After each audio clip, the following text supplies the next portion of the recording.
Once upon a time, man's best friend played around in the bat cave and got really sick. And then he became man's worst enemy.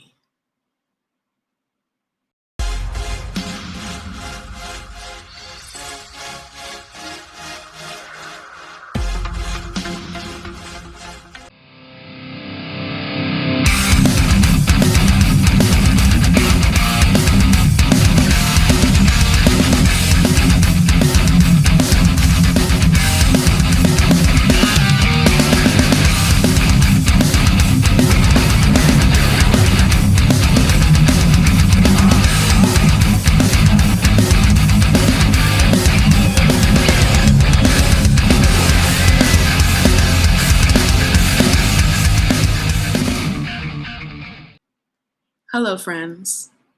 My name's E Boogie. What's yours? I don't care.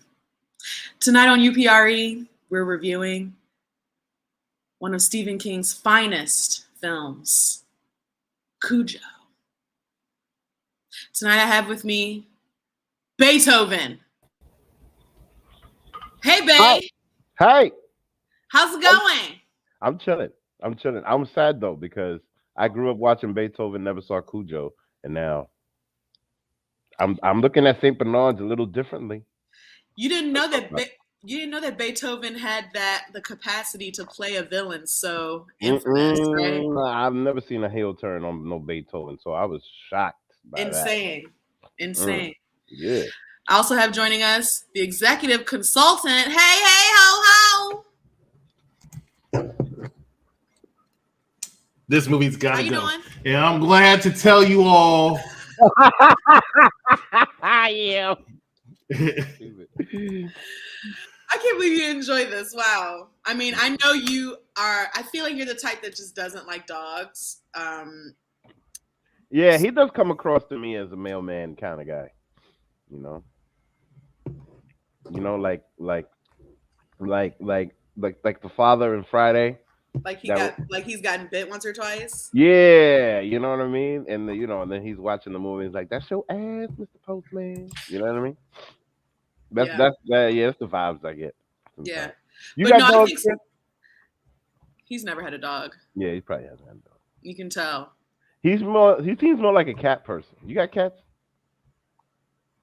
Anyway, let's go into this. Oh, you like playing with the cats? I feel you. All right. Whoa.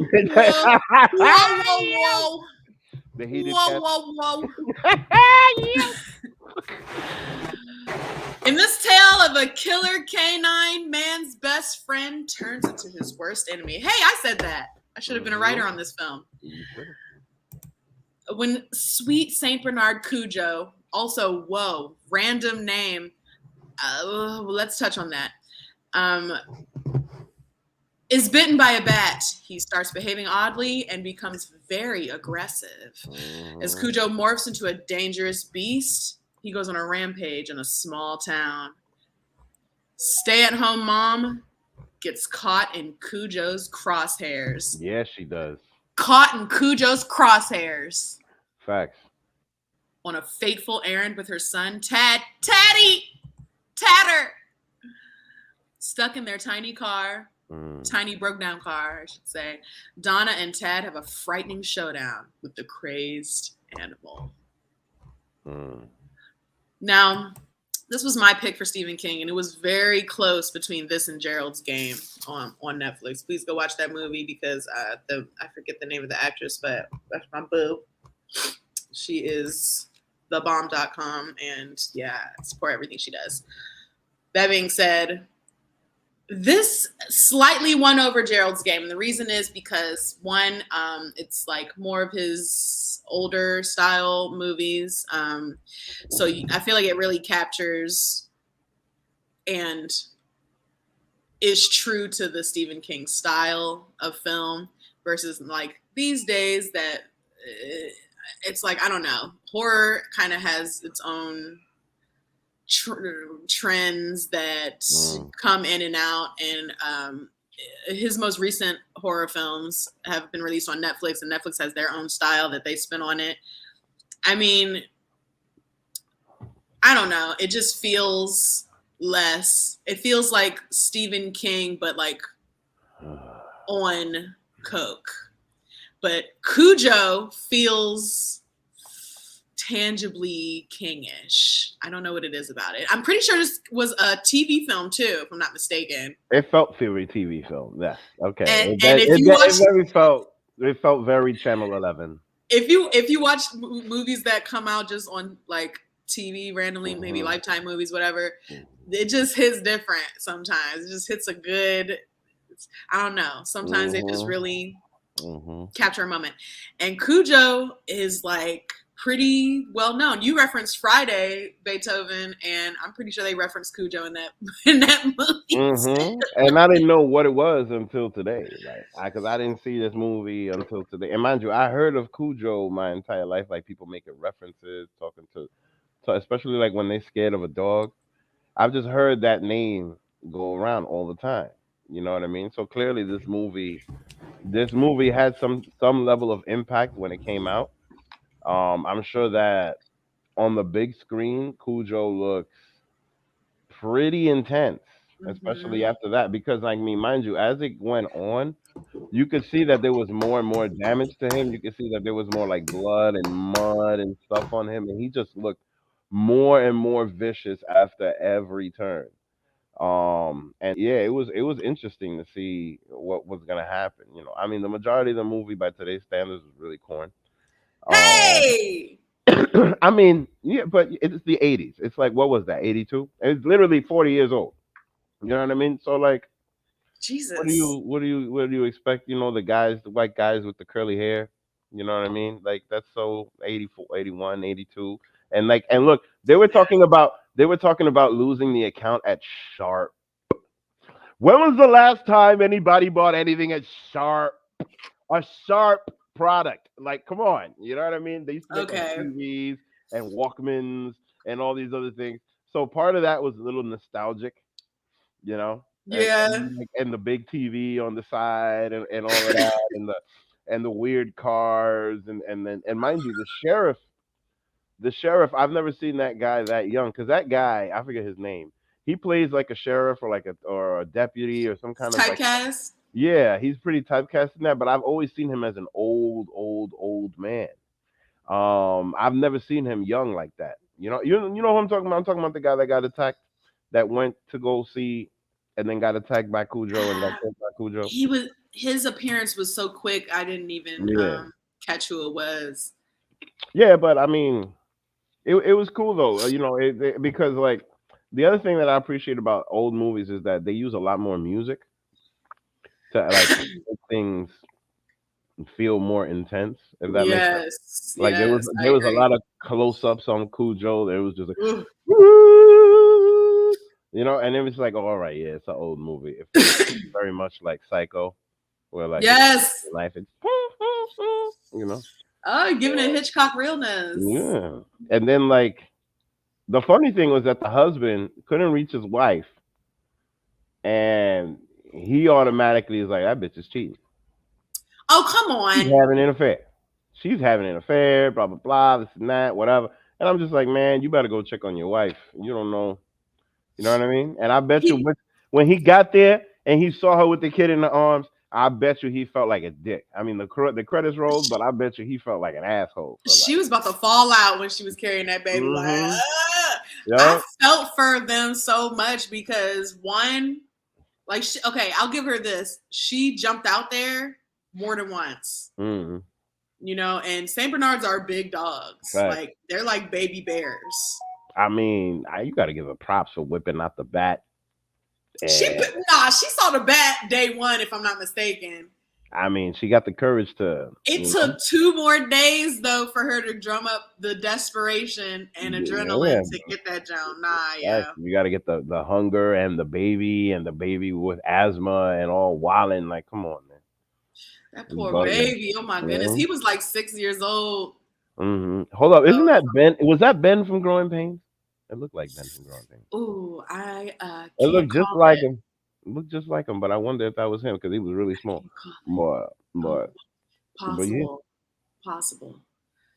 Yeah, if this movie the reason why I also picked another reason why I picked it actually shares this with Gerald's game is that if there was a cell phone readily available, they would have avoided all of this. But because it's set in an older time period, I hate to say that for the 80s, but because it's set before people are like having cell phones like just on their hip, ready to go. Yeah, she would pretty much was butt out when it came to this situation.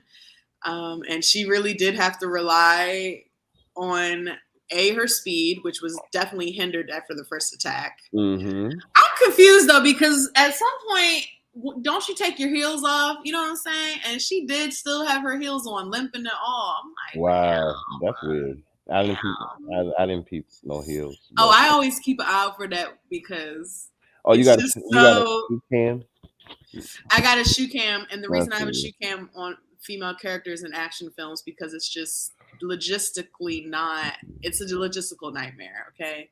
And being plus size too is like, I can't imagine not taking my shoes off after the first hour. You know, it's like, I'm confused. But I feel for all the boys that went to prom right now. Who that went to prom? Yeah, because they're walking out of there carrying somebody's shoes. Not necessarily. Well, not necessarily. If you carry the person on your day on your back, then I can carry my shoes. That being said, wow, you hear that? Yeah. What? That being said, wear sneakers to prom, kids.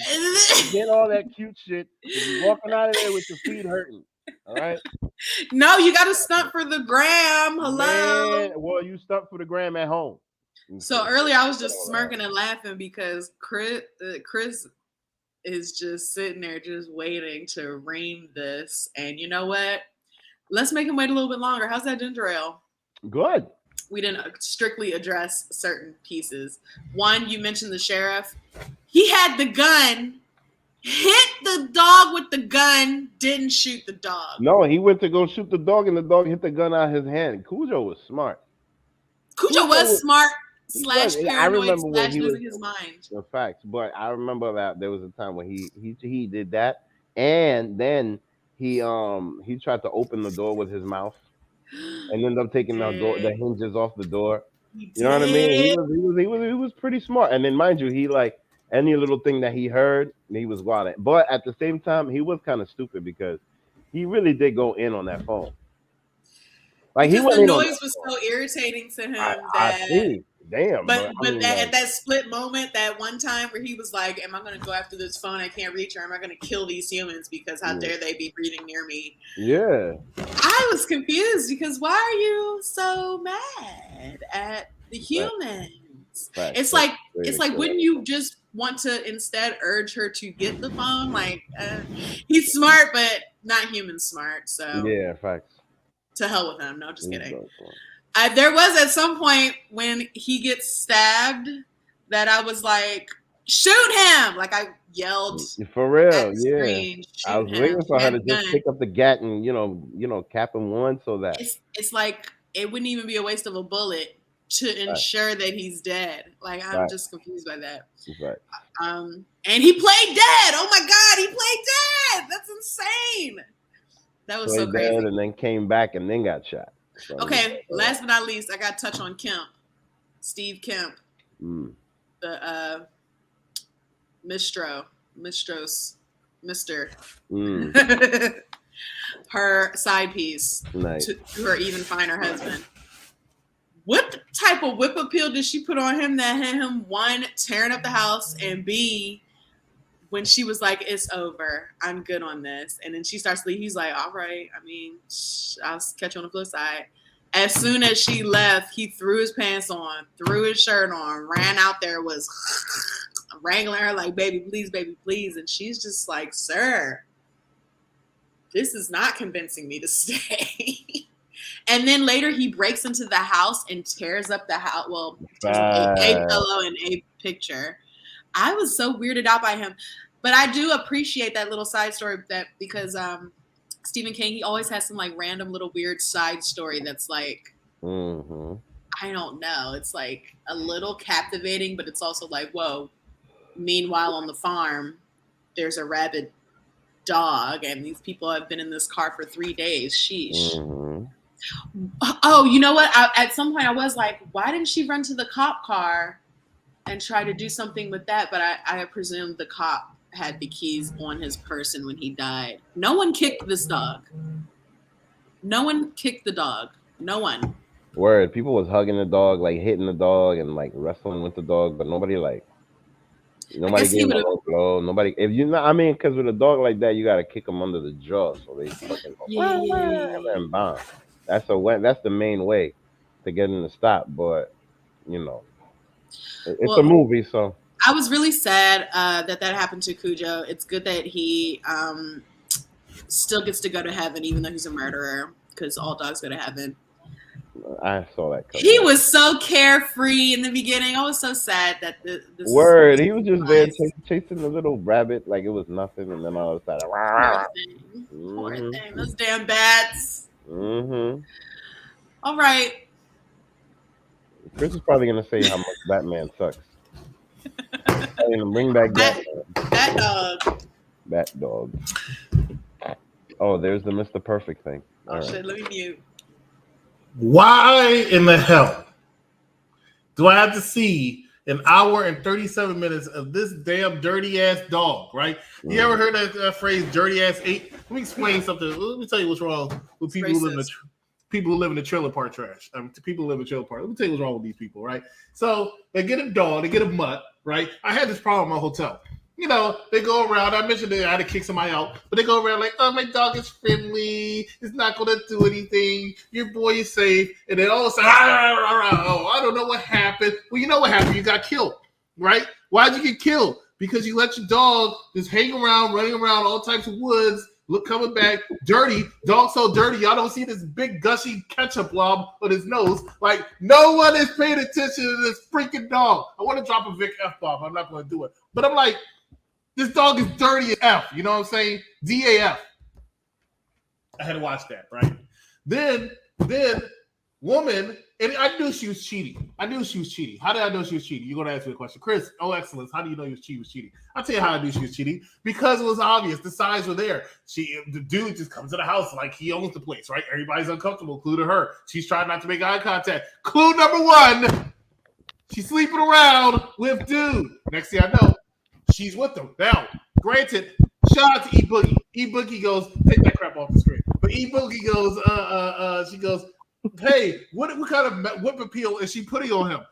I would like to know the answer to that myself. Because Lord knows, at the end when they were doing it, she didn't look happy at all. So I'm surprised she even gave him the courtesy of driving over there to say to Talon Hunk, you can tell this movie was 80s, right? Because that was Hunk in the 80s, right? So Talon Hunk, hey, whatever you call it, right? Hey, I don't want any more of you.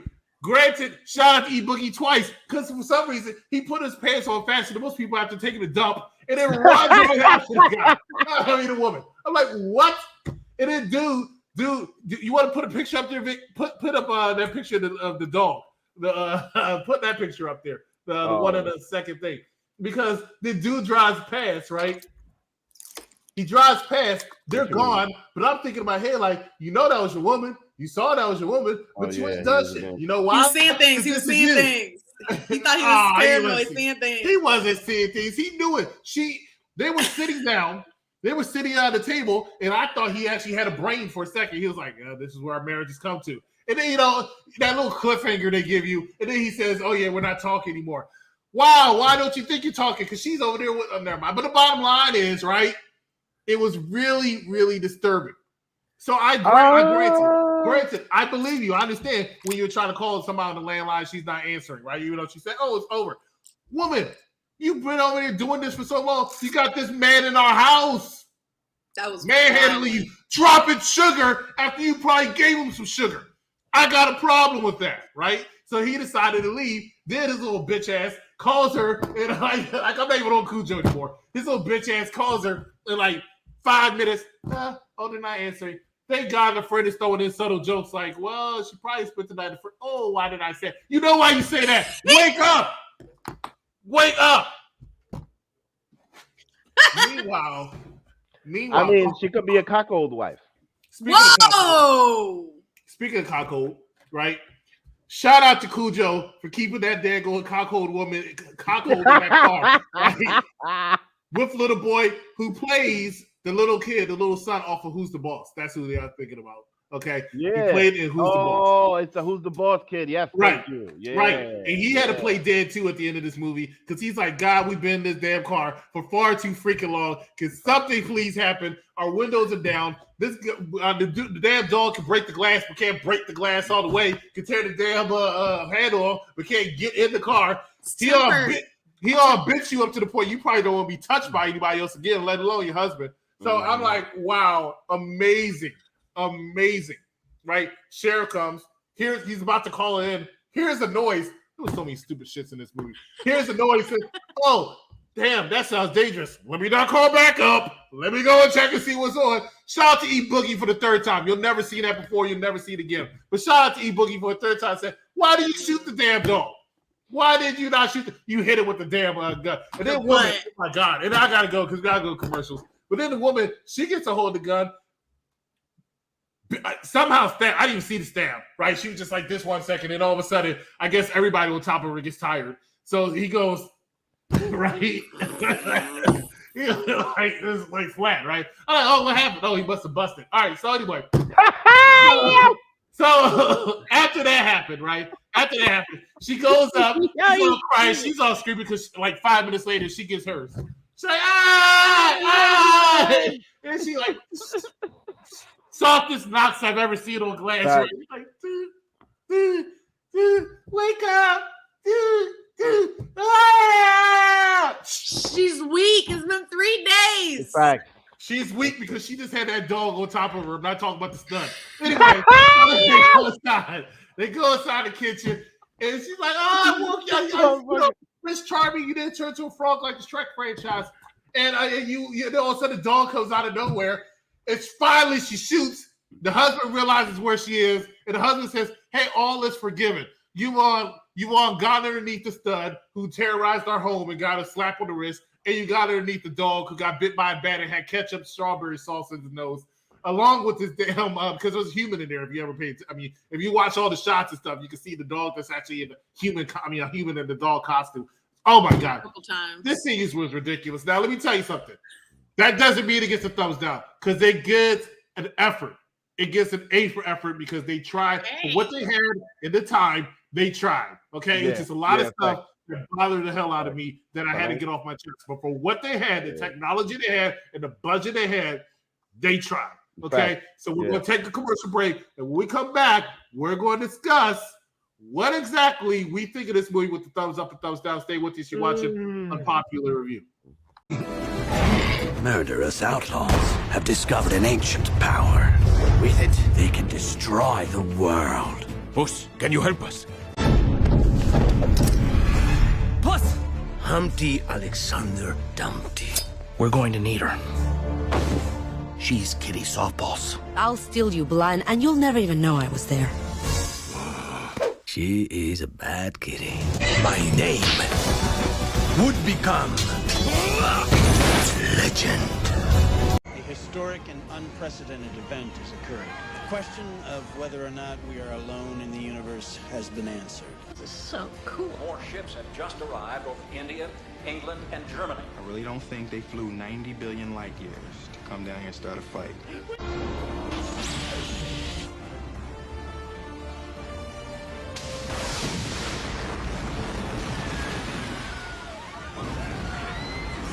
We must launch a counteroffensive with a full nuclear strike. Today, we celebrate our Independence Day. Cujo, ladies and gentlemen, let's go through it. Let's talk about it. E, back to you.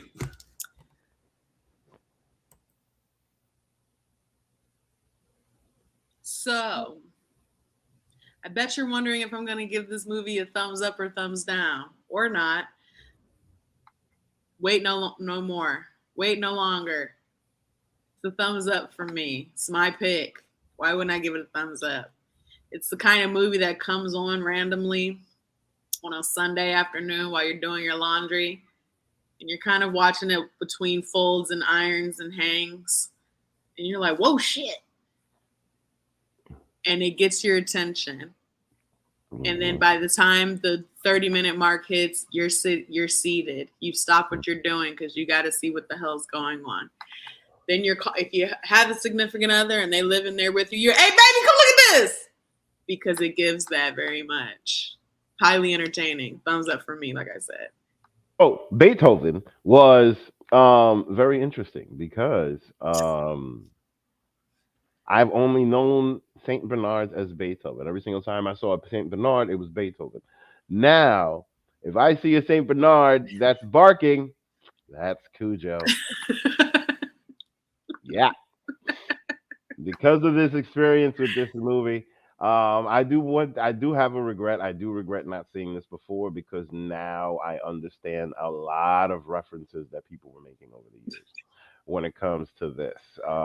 Clearly, I mean, I'm not gonna say it was a cult classic. It was. But oh wow, okay, cool. Traumatized a generation. I see. Because I mean, no, that could definitely happen. I mean, I feel like watching this in the big screen and having Cujo just jump on the car like that. I think that would be scary. Definitely scary, especially if you've been in a position where you've never seen CGI and 1982, because I think that's what it is, 1982, right? Mm-hmm. So I mean, just like Chris said earlier, like for the budget that they had, because clearly this was like a $15,000 movie. Lightweight. So like it was really, really, really light budget. So, but the impact that it had, I mean, I'm actually curious to see how much money it made because that like they found the desert and a couple of cars and a couple of people and just made it happen because budget was $6 million, box office $21 million. El Diablo, mira. Okay, not bad. Damn bad. They made their money back and then some. So, beautiful. But yeah, clear. No, I give it a thumbs up because it was very entertaining. I was captivated. I didn't fall asleep through it. So yeah. Yeah. I mean, the cuckold wife things was all interesting, even though that wasn't even necessary. Like I feel like that whole thing wasn't necessary. I feel like they just added it to put a little bit more drama. You know what I mean? But like, I wonder how it would have been if the guy was the one that was like being an adulterer, and then like his wife was being like eaten by the dog, and you know what I mean? I wonder if it would have gone differently that way. You know what I'm saying? But who knows? Who knows? But anyway, clearly thumbs up. It's a good time. Real quick. We've just figured out, yes, it did show in theaters. It was 1983 release. And the second thing I was going to touch on that you mentioned, I think part of the backstory was to develop the wife's character a little bit more, to give her some complexity so that we don't immediately feel sympathy for her. But bottom line, like this, it gave her a redemptive arc. So, yeah. Sorry, go ahead, Chris.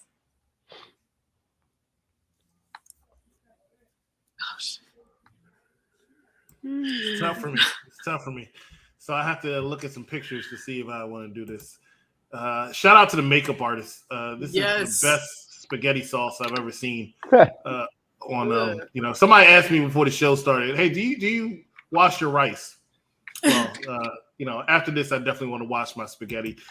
Shout out to Jonathan here from Who's the Boss because he's looking exactly as I did.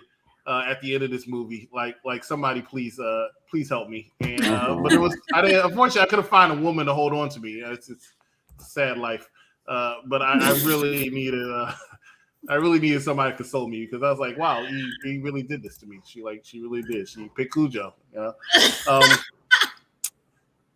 an hour and 37 minutes for the runtime of this movie, and I have to say that at the end of this movie, I felt one way. I felt like I was attacked by a dog through a television screen. So when the question comes up, do you ask me if I get this movie a thumbs up or thumbs down? Okay, it was a thumbs down for me with this movie. It just wasn't working for me. It wasn't doing what I needed it to do. Right? So quick. It wasn't the worst movie of all time. It was better than the Batman, but it wasn't the worst movie of all time. But it did not entertain me. It actually annoyed and frustrated. That's how I felt, Vic. It annoyed and frustrated me. And I have a problem with that. Ladies and gentlemen, that's the end of the show. E, take us home. You stupid, man. I thought you were home. That's what the GPS says. But anyway, Technically. thank you guys for joining us this evening. So sorry you had to listen to Chris's awful take, but hope you do get the chance to watch the movie. It is quite entertaining. And let us know, do you have a favorite Stephen King movie? Because I feel like you guys just don't talk to us anymore. Like, what's going on? Leave us a comment. Thank you, Captain Obvious. Thank you, Captain Obvious. Leave us a comment. What's your favorite Stephen King movie? Any of his recent ones? What should we watch? I mean, we're done, but maybe we'll come back. Yep. Never know. Thank you again, and see ya!